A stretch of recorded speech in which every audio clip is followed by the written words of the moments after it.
Bonjour, une responsable d'un bureau de vote du comté de Fulton, en Géorgie, a déclaré aux législateurs de l'État qu'en comptant les bulletins de vote, elle est tombée sur un lot impeccable, sans aucun pli, et tous semblaient être exactement identiques.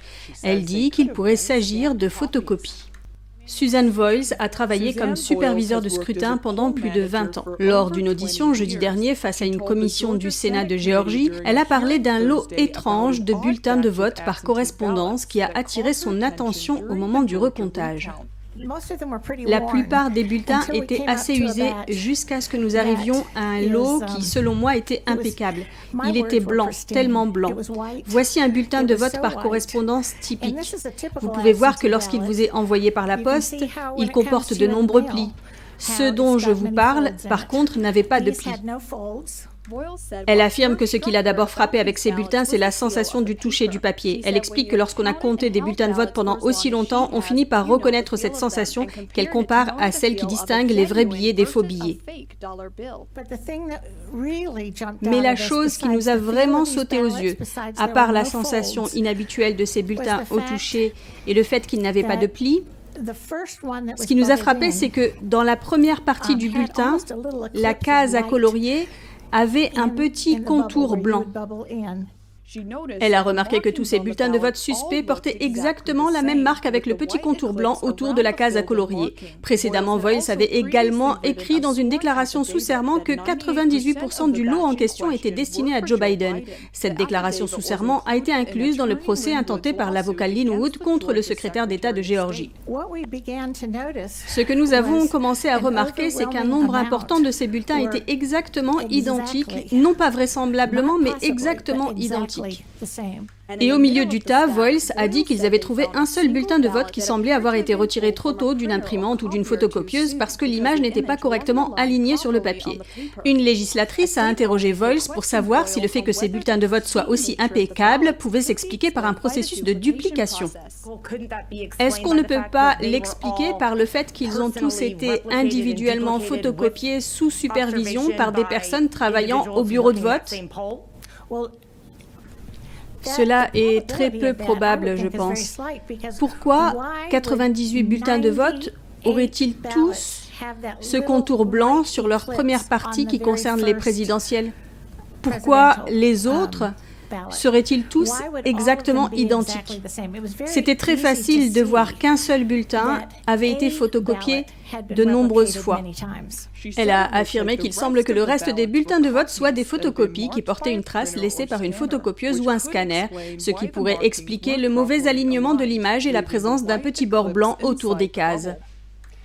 La semaine dernière, nous avons fait un reportage sur une association qui fait l'objet d'un contrôle minutieux pour avoir reçu des centaines de millions de dollars du PDG de Facebook, Mark Zuckerberg, dans le cadre des élections. Nous nous sommes entretenus avec un avocat qui a enquêté sur la façon dont cet argent a été utilisé. En mars dernier, un ancien chef de campagne d'Obama, David Plouffe, a publié un livre intitulé « Le guide des citoyens pour battre Donald Trump ». Ce livre prévoit que l'élection de 2020 se jouera dans les villes de Philadelphie, Milwaukee et Détroit. Au moment de l'écriture de ce livre, David Plouffe travaillait pour le PDG de Facebook, Mark Zuckerberg, et sa femme. 6 mois plus tard, en septembre, Zuckerberg faisait don de 400 millions de dollars à une organisation appelée CTCL, le Centre pour la technologie et la citoyenneté, dans le but de les aider pour les élections au niveau local. Philippe Klein, le directeur du projet Amistad, a obtenu les communications entre cette organisation CTCL et la ville de Philadelphie grâce à une décision juridique d'une cour de Pennsylvanie. Ces communications montrent que CTCL a imposé la façon dont les élections allaient se tenir à Philadelphie. Combien de bureaux de vote il y aurait? Ils ont payé les fonctionnaires du scrutin, ils ont payé les fonctionnaires des élections présidentielles anticipées, appelées satellites, ils ont payé les juges, ce sont eux qui ont installé les boîtes de bulletins de vote par correspondance.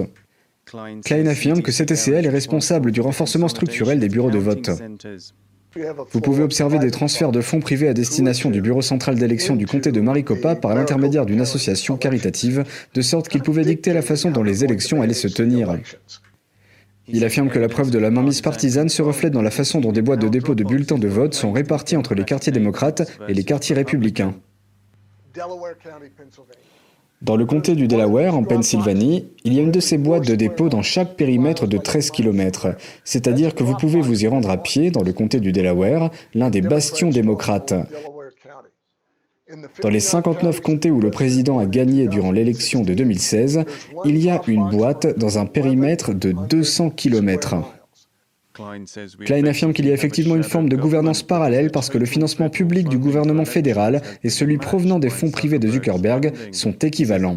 Il affirme que la nature partisane de ce financement est une violation du principe d'égalité devant la loi.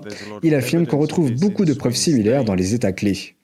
Un ancien lieutenant général de l'armée de l'air américaine a délivré un message aux Américains. Il affirme que nous ne sommes pas en train d'assister à une simple fraude électorale, mais à un véritable acte de haute trahison.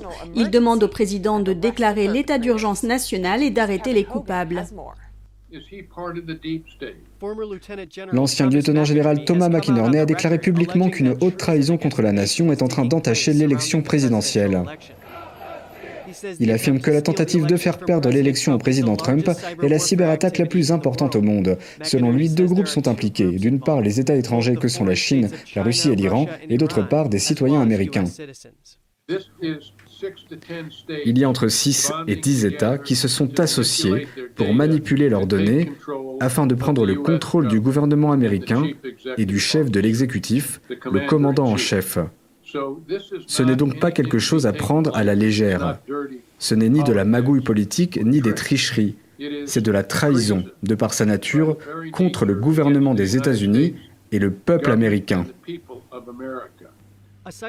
Un expert en cybersécurité a fait une déclaration sous serment en indiquant que les chaînes de télévision ont rapporté que le comptage s'était arrêté dans 5 États clés le matin suivant l'élection. Il qualifie cette situation de très inhabituelle et affirme qu'elle pourrait indiquer une coordination préalable. Mais il dit qu'en réalité, ils n'ont pas arrêté le comptage et l'ont simplement fait à huis clos, démontrant ainsi une collusion pour obtenir en secret les résultats qu'ils voulaient. Le général McInerney présente un plan en 5 étapes pour faire face à ce qu'il appelle une urgence nationale. Déclencher l'Insurrection Act, déclarer la loi martiale, suspendre l'habeas corpus et mettre en place des tribunaux militaires. Ce sont les choses qui sont mises en place en cas d'état d'urgence nationale. Un état d'urgence nationale déterminera si nous allons continuer à avancer en tant que République démocratique ou si nous allons nous engager dans un état totalitaire.